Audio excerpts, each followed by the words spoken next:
resilience is a process of adapting well in the face of adversity, trauma, tragedy, threats, or significant sources of stress. This could include family and relationship problems, serious health problems, or workplace and financial stressors. Being resilient doesn't mean that a person doesn't experience difficulties or distress. It's actually our capacity to recover from those challenges and setbacks that we face in our lives. And there are ways that each of us can build our resilience. My 5 tips for building resilience include the following.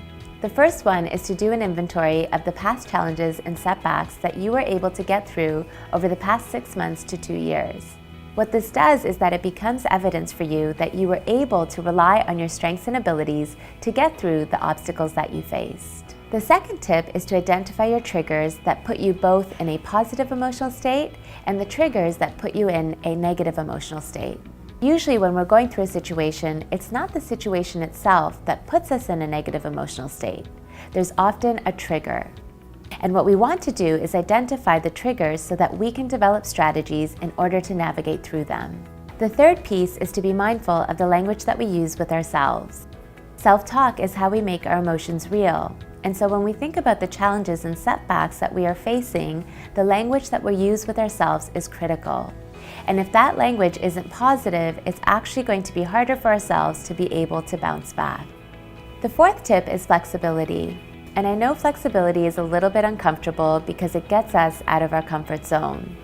However, a safe way to develop our flexibility muscle is to challenge our daily routines. So for example, you can change the route that you take to work, or change where it is that you get your morning coffee or tea from. Or a simple activity that we can do is change the hand that we use to brush our teeth. What this allows us to do is in a safe way develop our flexibility muscles so that we can adapt to change and challenges that may arise. And the fifth tip is to manage our stress. Each one of us is putting stress on our body every single day.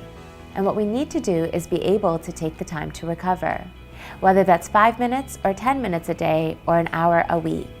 Allowing ourselves that time to recover will help us to manage our stress.